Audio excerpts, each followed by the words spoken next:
Aí, na moral, com todo respeito, eu tô aqui estudando, mas eu lembrei da minha cadelinha, sabe? Ai, Tude. Tude era o nome dela. Tude.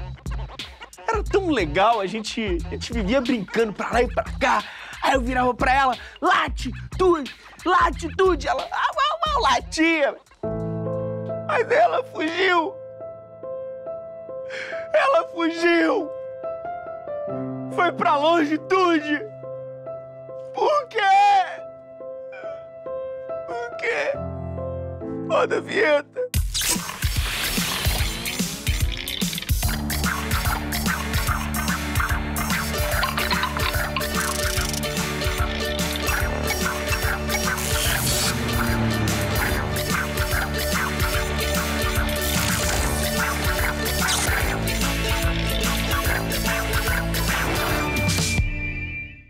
Hora do Enem no ar! Nosso convidado é da aldeia Marubo, cresceu no Acre e foi estudar engenharia de petróleo no Rio de Janeiro. Fez intercâmbio nos Estados Unidos e ainda arranjou tempo para competir em um torneio internacional de estudantes da área de óleo e gás. Será que, além de tudo, ele ainda é bom em matemática? Elias Oliveira, daqui a pouquinho, porque agora a gente faz aquele esquenta esperto com o professor Hugo Leonardo. Seja bem-vindo. E aí, professor? Fala aí, Landy, tranquilo, cara? Certinho. Seja bem-vindo, professor. Muito obrigado pelo convite. De cara, quero te convidar para dar uma olhadinha numa questão de matemática. Bora? Só se for agora. Vambora. Roda aí. Bom, a questão de agora é a questão 172 do Enem de 2015, primeira aplicação, prova azul. Devido ao aumento do fluxo de passageiros, uma empresa de transporte coletivo urbano está fazendo estudos para a implantação de um novo ponto de parada. Bom, ponto de parada é um ponto de ônibus, tá certo? Bom, em uma determinada rota que ele vai mostrar já já. A figura mostra o percurso indicado pelas setas, realizado por um ônibus nessa rota, e a localização de dois de seus atuais pontos de parada, representados por P e Q. Ok? Nós temos aqui, então, um mapa que mostra pra gente qual é a rota desse ônibus. O pontinho P e o pontinho Q representam pontos de ônibus. Então, o que a gente precisa entender é que o ponto de ônibus P está aqui, o ônibus vem para cá, pananã, bonito, depois sobe até o ponto Q. Então, a gente tem que olhar para a pergunta. Olha o que ele diz. Os estudos indicam que um novo ponto T deverá ser instalado nesse percurso entre as paradas já existentes P e Q, de modo que as distâncias percorridas pelo ônibus entre os pontos P, T e entre os pontos T e Q sejam iguais. Beleza. Bom, então, de acordo com os dados, as coordenadas do novo ponto de parada são... E ele apresenta pra gente aqui as possibilidades. Olha, bom, agora que a gente já sabe o que a questão quer e quais são as opções, a gente vai voltar no gráfico e aí fazer a nossa análise. Então vamos lá. Nós temos o ônibus no ponto P e ele vai passar por onde estão as setinhas até chegar o ponto Q. Olha, esse é o caminho que a gente vai seguir. Vou colocar assim mais grossinho para ficar combinando com o de baixo. Legal? Então, o que eu quero que você perceba? Se eu quero calcular o posicionamento de um novo ponto de ônibus, de uma nova parada para esse ônibus, e esse ponto tem que estar exatamente no meio desse trajeto, eu preciso entender qual é o tamanho desse trajeto. Então, o que vai acontecer? Eu estou partindo do ponto 30 e chegando até o 550. Eu faço um deslocamento horizontal. Eu quero saber quanto que você se deslocou. Ok? Como é que eu vejo essa variação? Em física isso é muito mais comum, né? A gente fala final menos inicial. Então aqui não é diferente. Você vai fazer mentalmente comigo, ó, 550 menos 30. Você já percebeu que na rua A ele se deslocou 520. Então esse trajeto aqui, a primeira parte, tem 520. Quando você vai para a segunda parte, que é só vertical, o deslocamento acontece do 20 até o 320. Do 20 até o 320, mais uma vez, final menos inicial, 320 menos 20, 300. Ah, Vigo, mas você precisa escrever isso, porque senão eu não vou entender. Então vamos fazer aqui o rabisquinho, né? Nós temos no primeiro momento 520. 520. No segundo momento, nós estamos fazendo esse deslocamento que é 300. Olha, o total do nosso trajeto é 820. Viu, Gui? Já estou entendendo o que você quer. Eu vou pegar esse 820 e vou descobrir aonde que está o meio do caminho. Se o ônibus tem que andar 820, ele vai parar no meio e o meio do 820 é justamente 410. Você agora vai dividir por 2, tá? Eu vou deixar a conta indicada aqui, mas mais uma vez é um processo que você vai fazer mentalmente, tá? Isso aqui eu quero que você pense nesse 410, resto zero, tá? O que eu quero que você veja agora? Em que lugar da nossa cidadezinha está o ponto T? Olha, eu tô no ponto 30, início da minha brincadeira. Eu vou andar 410. Eu já cheguei no 550? Não cheguei. Porque 30 mais 410 vai dar 440. Ou seja, o ponto T, ele está nessa parte do trajeto. Vamos marcar esse ponto T? Aqui, ó. Deixa eu botar mais fininho, tá? Então, 30 mais 410 vai ficar aqui, ó. 440. O ponto T está aqui. Viu, Gui? Mas eu quero as coordenadas do ponto T. Como é que eu faço as coordenadas de um ponto? Como é que eu olho para o desenho e identifico essas coisinhas? Eu preciso me lembrar que no plano cartesiano, porque isso aqui é um plano cartesiano, eixo X e eixo Y, as coordenadas de um ponto são pares ordenados. Lembra dessa palavrinha? Pares ordenados. Por que par, viu, Gui? Porque são dois valores, um valor e outro valor. Cada um representa uma coisa. Por que ele é ordenado? Porque ele tem uma ordem. Essa ordem é pré-determinada. Para a gente falar a mesma língua, a gente tem que determinar uma ordem. Para um ponto, seguir a mesma lógica para você e para mim. Qual é essa ordem? O par ordenado obedece à seguinte sequência. Primeiro vem o X, em segundo vem o Y. Então eu vou olhar para esse cara, ponto T, e vou analisar, ó, quem é o X? 440. Quem é o Y? Vem para cá, 20. Ah, viu, Gui? Então o ponto T, ele tem coordenadas 440, 20. Ó, primeiro o X, depois o Y. Bom, vamos agora então buscar qual é a opção que tem o 440, 20. Vamos lá? Então, olhando para as opções, 440, 20, e viu, Gui, isso está lá na letra E. Tudo bem? Galera, gabarito letra E, questão bonitinha do Enem. Eu espero que você tenha entendido e que tenha gostado também. Hoje a gente está na questão 172 da primeira aplicação do Enem 2015, caderno azul.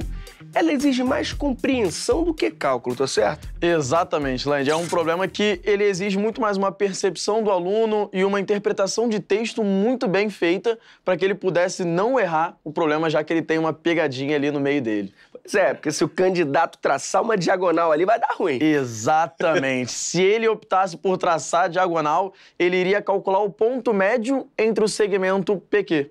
Só que esse ponto médio, ele ainda tinha uma sorte, né? Porque ele não tem nas alternativas. Então ele ia perceber que ele teve algum erro ali no meio do caminho e ia voltar no texto novamente.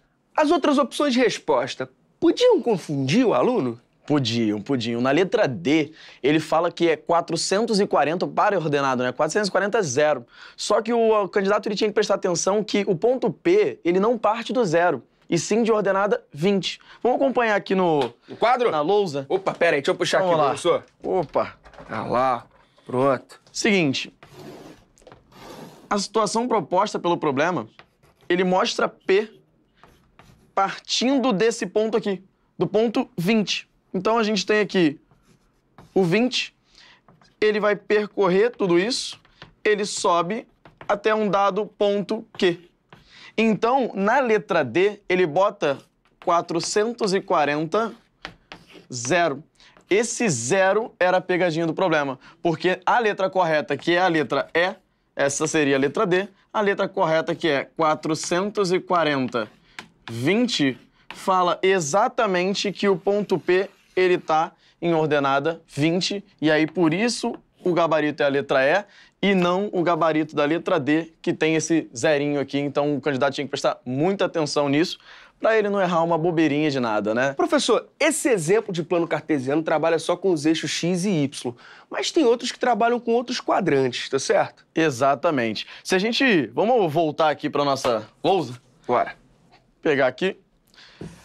O que acontece? O plano cartesiano, ele é dividido em 4 quadrantes. Então, assim que a gente traça o plano cartesiano, né, em X e Y, a gente tem aqui o primeiro quadrante, e aí ele vai girar no sentido anti-horário, tudo bem? Então, esse cara aqui, ele é o segundo quadrante, o terceiro quadrante e o quarto quadrante. Qual é a diferença de cada um deles? No primeiro quadrante, os valores de x, se aqui é a nossa origem, eles são positivos. E os valores de y também são positivos. No segundo quadrante, como está à esquerda do zero, os valores de x são negativos e os de y positivos. E aí a gente vai fazendo assim para todos. No terceiro, como está abaixo do zero, o y é negativo e o x também é negativo. E no quarto, x é positivo e y negativo. Vários problemas do Enem já cobraram abordando todos os quadrantes. E ainda não apareceu abordando o XYZ, que é a parte de espacial. Mas aí o aluno pode ficar tranquilo, porque isso não está na parte do Enem, não está dentro das matérias que competem ali à prova. Então ele vai trabalhar com XY, só precisa saber dos 4 quadrantes e saber trabalhar com cada um deles. Coordenadas do plano cartesiano. Isso é só matéria de matemática, é? Não, não é. E o mais legal é que as coordenadas no plano cartesiano, elas podem ser aplicadas no meio físico e na geografia, né? Os estudantes de engenharia cartográfica, né? Eles gostam muito da parte de geometria analítica porque é um auxílio e tanto nos estudos que eles fazem de mapa e entre outras coisas. Pô, dá um exemplo aí pra gente. Então, um exemplo mais prático que a gente tem é o GPS. Né? Toda vez que você faz a utilização do GPS, o GPS ele tem como base o princípio da geometria analítica. E tem um exemplo que é maravilhoso e que muita gente às vezes esquece. Aquele jogo da Batalha Naval. O jogo da Batalha Naval, ele é um pouquinho de geometria analítica. Porque quando a gente vai atirar, a gente não fala coluna A, linha 2, ou vice-versa, dependendo do jogo ali. O que a gente está falando? A gente está falando da coordenada que a gente está atirando. E coordenada envolve geometria analítica. Além desse exemplo, de que forma o conteúdo de planos cartesianos pode aparecer no nosso dia a dia? Quando a gente estuda para a parte dos vestibulares, existem uma série de exercícios que trazem essa contextualização. O Enem ele é mestre em fazer isso, né? A prova do Enem já trouxe envolvendo balanço, o menino balançando, já trouxe envolvendo mapa, que é o exemplo da cartografia, entre outros exemplos que o Enem gosta muito de trabalhar usando as coordenadas do plano cartesiano. Quando costumamos aprender sobre esse tema? Então, esse tema, ele é dado no final do segundo ano do ensino médio. Após o aluno passar por toda aquela fase de aprender a geometria euclidiana, que a gente chama de geometria plana, ele vê toda a parte de geometria espacial e no final do segundo ano do ensino médio, ele costuma ver a geometria analítica, que é a geometria que a gente trabalha no plano cartesiano. E aí ele completa o ciclo dele de geometria durante todo o seu ensino básico. Algum conselho para quem quer ficar bom nesse assunto? Olha, o conselho primeiro é estudar. Não tem como aprender geometria analítica sem estudar. É uma matéria que ela é fascinante, ela é muito legal porque ela é muito contextualizada, né? Como a gente estava conversando sobre o GPS. E existem livros que são aí referências para esse tipo de assunto. Um livro que eu gosto muito é o Fundamentos da Matemática Elementar, do Gelson Iese. O volume 7 dele fala só de geometria analítica. Então, o aluno que der uma olhada nesse livro, ele pode, sim, sair com uma base muito forte e arrebentar na prova do Enem. Professor, muito obrigado pela presença. Prazer é todo meu. Valeu. Volte sempre. Pode deixar. O nosso convidado é da aldeia Marubo, cresceu no Acre e foi fazer faculdade no Rio de Janeiro. Ele é estudante de Engenharia de Petróleo na Universidade Federal Fluminense e participa do time Petrobol, da mesma instituição. Então vem pra cá, Elias Oliveira. E aí, tudo bem? Tudo bom, amigo? Seja bem-vindo. Obrigado. Você saiu do Acre e veio pro Rio de Janeiro estudar Engenharia de Petróleo. Conta pra gente essa história. Eu cresci na cidade de Cruzeiro do Sul, no Acre, mas eu sou índio da aldeia Marubo. Desde bem cedo, minha mãe sempre quis investir na educação dos filhos, né? Então, ela sempre quis que a gente estudasse. Acabou que a gente teve uma mistura entre a cultura branca com a cultura indígena, né? Com 15 anos, eu saí da cidade de Cruzeiro do Sul, fui morar em Goiás, onde eu fiz ensino médio, fiz o vestibular e aí eu passei para a UF e vim para o Rio de Janeiro estudar engenharia de petróleo. E esse interesse pela área de petróleo veio desde quando? Desde a aldeia? O interesse pela engenharia começou quando eu estava terminando o ensino fundamental, entrando no ensino médio, né? Eu precisava decidir o que eu ia fazer da minha vida. E a parte da engenharia sempre me chamou um pouco de atenção. Se você for ver da perspectiva indígena, o índio ele utiliza os conhecimentos que ele tem e os recursos que ele tem, e é criativo, ele inventa coisas. E isso tem um pouco a ver com a engenharia em si. Então, esse interesse por engenharia surgiu, acho que já veio um pouco no sangue, mas a parte de petróleo foi uma grande surpresa. Eu não era uma coisa que eu queria a princípio, mas que eu acabei decidindo sair de lá e vir para cá por um desafio mesmo, né? Mesmo tendo passado, na época do vestibular também, para engenharia espacial, na UNB. Então, eu decidi, bom, o que eu vou fazer da minha vida? Eu vou para o Rio. E aqui eu fiquei, aqui eu tô até hoje. Cara, e você tinha dúvidas sobre engenharia de petróleo e engenharia aeroespacial? Eu queria fazer, a princípio, engenharia aeronáutica. Mas eu não consegui passar no vestibular para isso. E aí eu decidi, bom, vou prestar vestibular para ver. E na UF, na verdade, na época do vestibular, foi um treinamento para mim. Não sabia que ia passar. E fiz a UNB também. Prestei para a UNB, no caso. E passei para a UNB e para a UF. Foi aí que eu tive que tomar essa grande decisão. Bom, para onde que eu vou, o que eu vou fazer? E aí eu decidi, bom, vou fazer engenharia de petróleo no Rio de Janeiro, uma cidade muito bonita. Chama um pouco de atenção. Agora vem cá, só entre a gente aqui, você sempre foi bom em matemática? Cara, não. Como assim, não? Eu diria que eu comecei a ter interesse pela matemática no ensino médio. Eu acho que nós, indígenas, a gente tem um raciocínio lógico muito bom. A gente precisa desse raciocínio lógico, de certa forma, para a gente sobreviver, né, nos desafios do dia a dia, no nosso cotidiano. E eu acho que isso me deu uma facilidade de entender a matemática, as coisas lógicas. Então, acabou que aí eu consegui, conhecendo um pouquinho ali no ensino médio, matemática avançada e entendendo mais, eu acabei começando a estudar e acabei gostando. Além da matemática, o profissional de engenharia de petróleo tem que ter que outros conhecimentos? Eu diria que o profissional de engenharia de petróleo ele tem que ter conhecimentos na parte de física e na parte de geografia. Já vou explicar o porquê da geografia.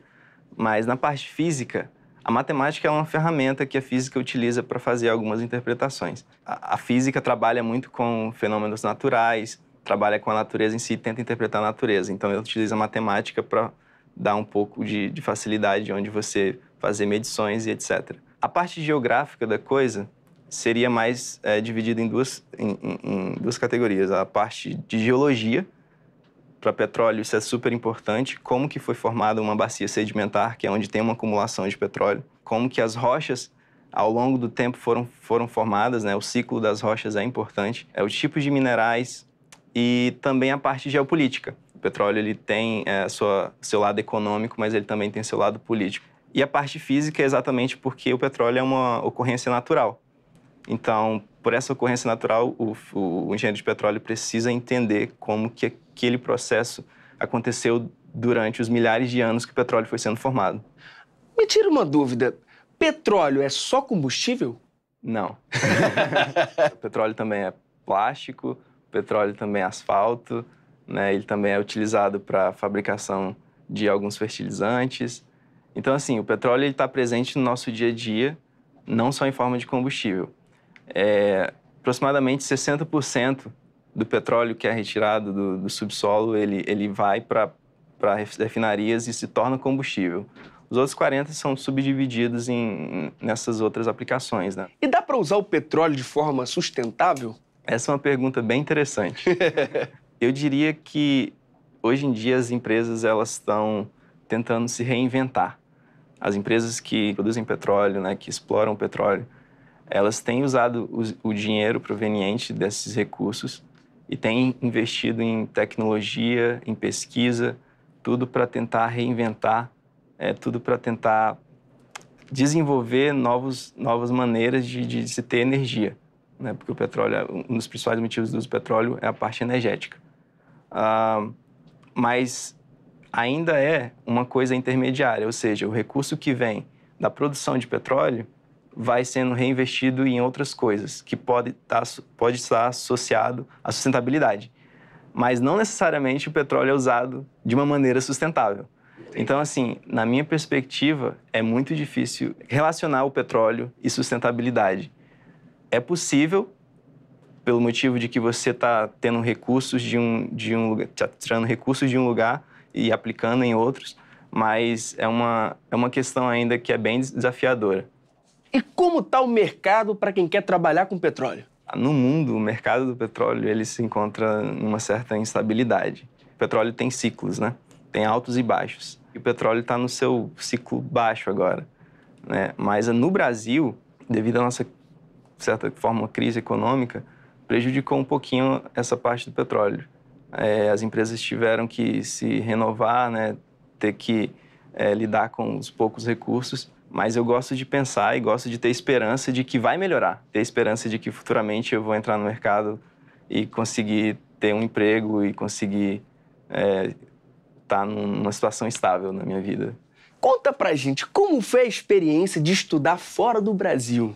Eu morei fora do país 1 ano e meio, morei nos Estados Unidos. Morei no estado do Texas, morei no estado de Missouri e morei por 3 meses, fiz uma pesquisa no estado de Virgínia. Foi uma experiência muito boa, foi um intercâmbio pela faculdade que eu fiz. Me ajudou muito com uma língua estrangeira, eu consegui desenvolver o inglês nos Estados Unidos muito bem. Consegui aprender também muito sobre a área de petróleo, a demanda lá é muito grande e os profissionais lá têm muita experiência. E eu suguei ao máximo todos esses professores, tentei fazer disciplinas que eu não teria aqui no país, tentei fazer coisas diferentes, né, para ter realmente um diferencial e buscar conhecimento. Me ajudou muito na parte acadêmica, vamos dizer assim. E que história é essa de Petrobowl? Petrobowl é uma competição num formato quiz de perguntas e respostas, onde 2 times competem entre si. São 4 pessoas de cada time. O moderador faz a pergunta e a gente tem 4 segundos para responder. Oi? 4 segundos? 4 segundos. Prossiga. Essa competição é totalmente voltada para a indústria de petróleo. São perguntas técnicas e não técnicas. Ela é uma competição que foi criada em 2002 pela Sociedade de Engenheiros de Petróleos, a SPE, e a gente da UF fez o time. Eu entrei no Petrobowl em 2016, esse é meu 2º ano. Esse ano a gente foi competir na Argentina, em Buenos Aires, 18 universidades. A UF conseguiu ser qualificada para o Mundial, que vai ser em San Antônio agora, no Texas. Então a gente está entre as 3 universidades que vai representar o Brasil lá em San Antônio.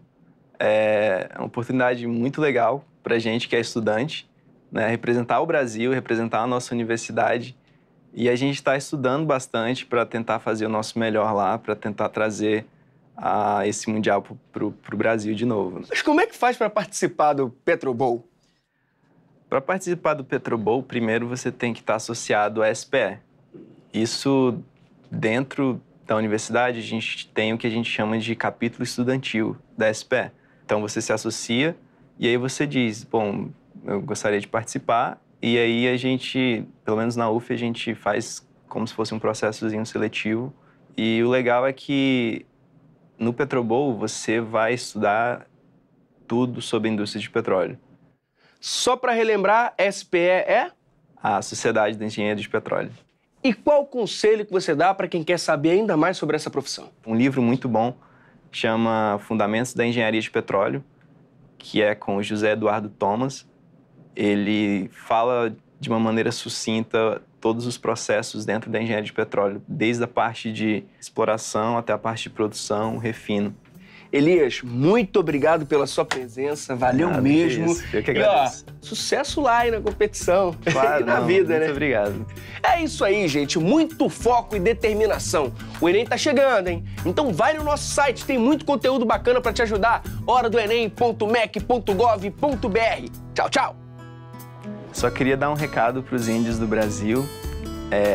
Eu tive muitos desafios na vida de sair do Acre e ir para Goiás, chegar no Rio, ir para os Estados Unidos.